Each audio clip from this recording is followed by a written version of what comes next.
잠이 잘 안 와요? 아니면 조금 적적한가? 그럼 내가 이야기 하나 해줄게요. 혹시 듣다가 졸리면 그냥 자도 돼요.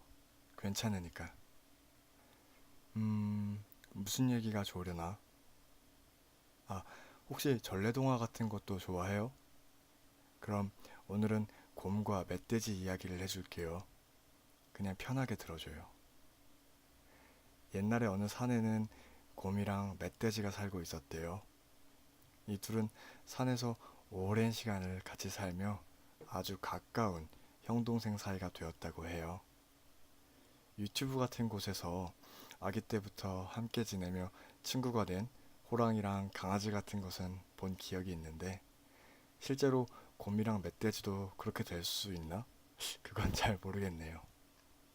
아무튼 이 이야기 속 그 곰과 멧돼지는 아주 잘 지냈다고 해요. 아, 참고로 말하자면 곰 쪽이 형, 멧돼지 쪽이 동생이었어요. 곰과 멧돼지 형제는 정말 오랜 시간을 함께 산에서 살았대요. 그러다 보니 사람들이 말하는 산신령 아니면 신선 그런 존재와 같은 힘을 얻었다고 해요. 동물임에도 사람의 말을 알아듣고 쓸 수 있는 것은 물론이고 원하는 형태로 둔갑까지 할 수 있었을 정도였대요. 그런 힘을 얻을 정도로 오랜 시간을 산에서 살아가던 형제는 어느 날 문득 산 바깥 세상에 대해 궁금해졌대요. 그렇게 둘은 산을 떠나 여행을 하기로 했어요. 들판으로 가자 따뜻한 연두빛 잔디가 바람에 춤추며 아름답게 빛나고 있었고, 해변으로 가자 끝이 보이지 않을 정도로 넓은 바다가 잔잔한 파도를 보내 형제를 반겨주었어요. 음, 들판에 곰과 멧돼지가 나타난 모습은 어느 정도 상상이 가는데 넓은 해변에 곰과 멧돼지가 있는 그림은 뭔가 신선하네요. 아, 참고로 우리나라 최초의 해수욕장이 부산의 송도 해수욕장이라고 하는데 그 역사가 100년 정도라고 해요. 그 이전의 시대에는 아무리 해변이라고 해도 사람이 많지 않았을 수 있으니까 사람들이 맹수를 보고 무서워 도망치는 영화 속의 장면보다는 여유롭게 바다 구경을 하는 곰과 멧돼지를 상상해보는 편이 나을 것 같아요. 여튼 둘은 그렇게 여행을 하다 사람들이 사는 마을까지 도착했어요. 당연하게도 맹수를 본 마을 사람들은 기겁을 하면서 그들 형제를 내쫓았죠. 이쯤에서는 괴물 영화 같은 모습을 상상해 볼 수도 있겠네요. 하지만 영화 속 괴수와는 달리 의외로 섬세하고 감성적인 성격을 가진 곰과 멧돼지 형제는 마을 사람들의 반응에 상처를 받았고 이런 일을 방지하기 위해 인간으로 둔갑해서 여행을 이어나가기로 해요.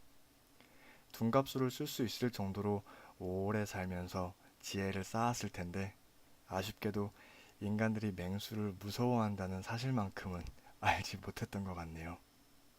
그렇게 인간으로 둔갑한 곰과 멧돼지 형제는 굳이 쫓겨난 마을에 다시 돌아가 봤어요.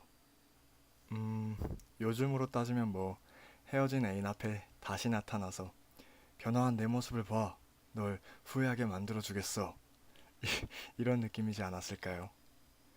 그렇게 인간의 모습으로 둔갑해 마을로 들어간 곰과 멧돼지는 썰렁하다 못해 흉흉하기까지 한 분위기에 어쩐지 머쓱해졌어요. 전에 맹수의 모습으로 찾아온 일 때문에 마을 사람들이 아직 공포에 떨고 있는 건가? 안절부절하던 차에 한 여인이 그들을 맞아주었어요. 여인은 마을 분위기와 마찬가지로 어딘가 어둡고 음울한 분위기를 풍기고 있었지만 곰과 멧돼지를 마을을 찾아준 고마운 손님으로 생각해 시원한 물과 먹을 것을 내어주었어요. 근데 보통 이런 전개가 되면 이 여인이 뭔가 나쁜 의도를 가진 악역이 아닐까 의심할 수도 있을 텐데 정말 착해서 그런 거니까 걱정하지 않아도 돼요. 형제는 감사의 인사 후 여인이 내온 음식을 맛있게 먹었어요. 음식을 먹던 중 둔갑한 곰이 여인에게 마을 분위기가 유난히 썰렁한 것 같다고 넌지시 이야기를 꺼내봤어요. 여인은 잠시 망설이다가 마을에 얽힌 사연을 말해주었어요.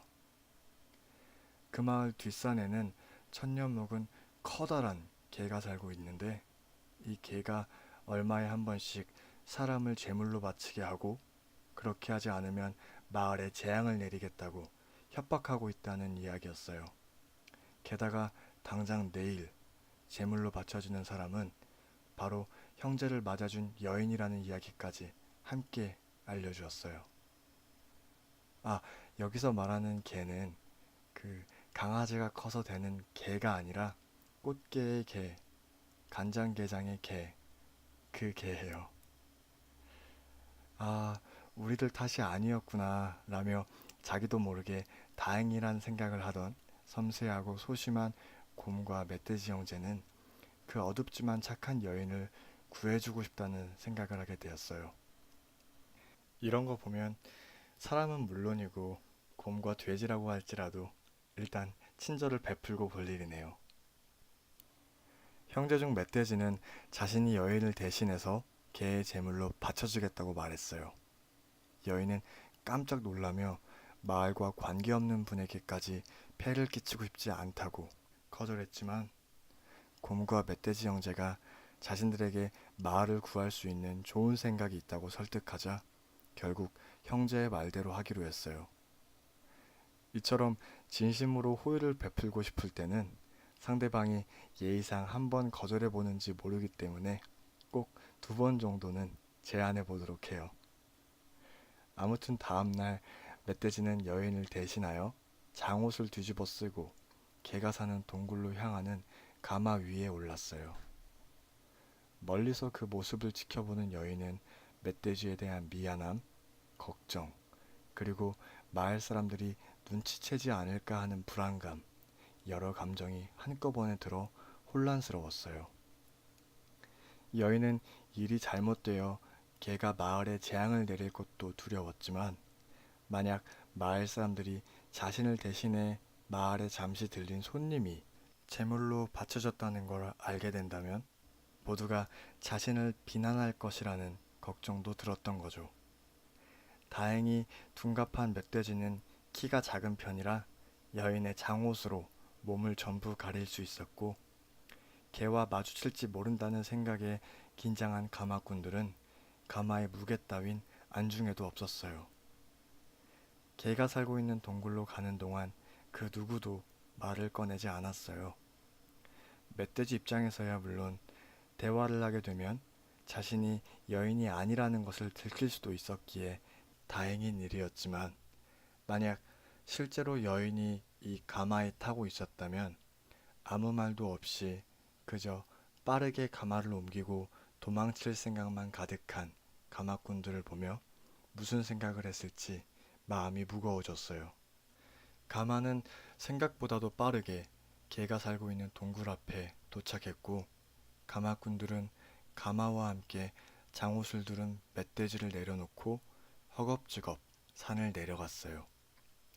가마꾼들의 발소리가 점차 멀어지다 이내 동굴 앞은 바람 한 점 없이 적막해졌어요.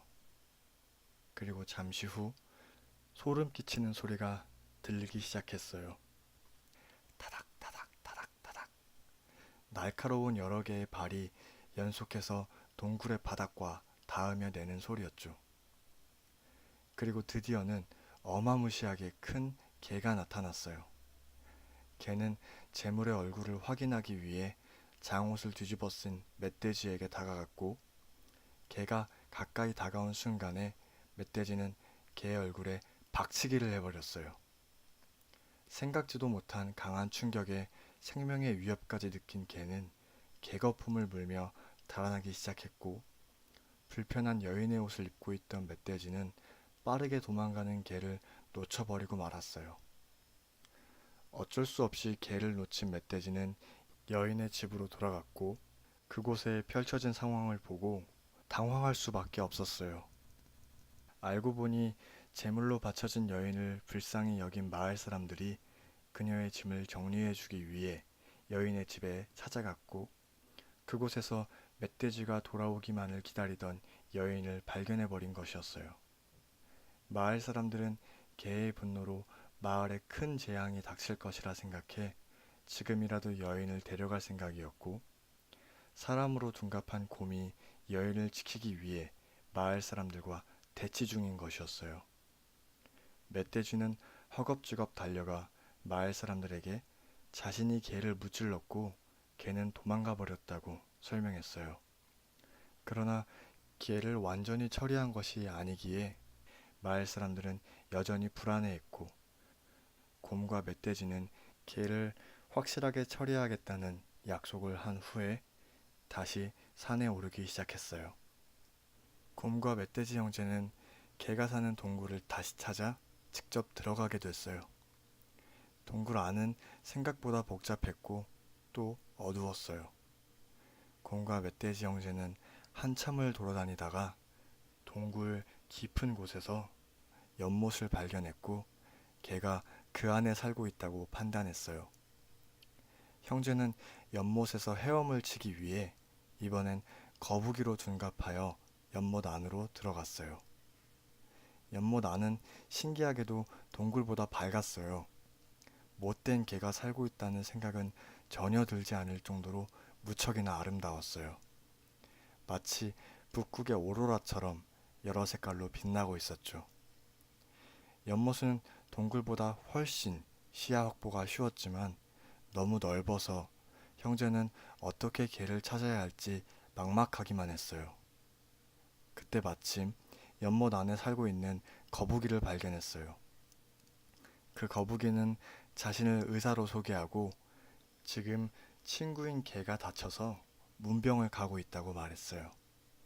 묻지도 않았는데 굳이 자기가 의사라는 것을 말하는 걸 보면 직업에 대한 자부심이 굉장했나 봐요. 거북이로 둔갑한 곰과 멧돼지는 자신들도 문병을 가고 싶다고 거북이에게 동행을 요청했고 그렇게 곰과 멧돼지 그리고 의사 거북이는 개의 집에 도착할 수 있었어요. 그곳에서 개를 다시 만난 멧돼지는 거북이 둔갑을 풀고 다시 멧돼지가 되어 개에게 이전과는 비교할 수 없을 정도로 강력한 박치기를 했어요. 설마 누가 이곳까지 쫓아오랴 방심하고 있던 개는 당황할 새도 없이 멧돼지에게 당해버리고 말았어요. 이 상황을 보며 어찌할 바 모르는 의사 거북이에게 곰은 그들 형제가 개를 처단해야만 했던 이유에 대해서 조목조목 설명해 주었고 의사 거북이는 혼란스럽다는 표정으로 도망쳐 버렸어요. 곰과 멧돼지는 개의 껍질 조각을 가지고 동굴을 빠져나왔고 다시 사람으로 둔갑해 마을로 돌아갔어요.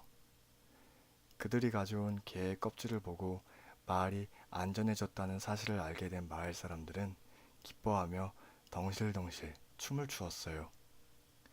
그리고 나서는 형제에게 담례하고 싶다며 무엇을 원하는지 물어봤어요. 형제는 그냥 큼지막한 송아지 한 마리만 잡아달라고 부탁했어요. 마을 사람들이 의아해하며 송아지를 준비하자 형제는 마을 사람들에게 지금부터 무슨 일이 일어나도 놀라지 말라고 거듭 당부했어요. 곰과 멧돼지는 둔갑술을 해제하여 원래 모습으로 돌아왔고 마을 사람들이 준비한 송아지를 순식간에 먹어치워 버렸어요. 왜 우리 주사 놓을 때 아무리 간호사가 엉덩이에 힘주지 말라고 해도 바늘이 닿으면 아파서 자기도 모르게 힘을 주게 되잖아요. 그런 것처럼 마을 사람들도 놀라지 말라고 당부받았지만 앞에서 사람이 짐승으로 변하는 모습을 보고 경악을 금할 수 없었어요. 하지만 이내 그들 형제가 자신들이 얼마 전 쫓아냈던 곰과 멧돼지라는 것을 기억해내고 그들에게 진심으로 사과했어요. 곰과 멧돼지는 여행을 계속 이어가기로 하고 마을 사람들과 작별 인사를 한 후 유유히 떠나갔다고 해요. 이야기는 이렇게 끝나네요. 이야기 어땠어요? 중간중간 쓸데없는 소리를 해서 집중이 안 됐을 수도 있겠네요. 다음에는 더 재밌는 얘기, 더 재밌게 해줄게요. 또 와요. 안녕.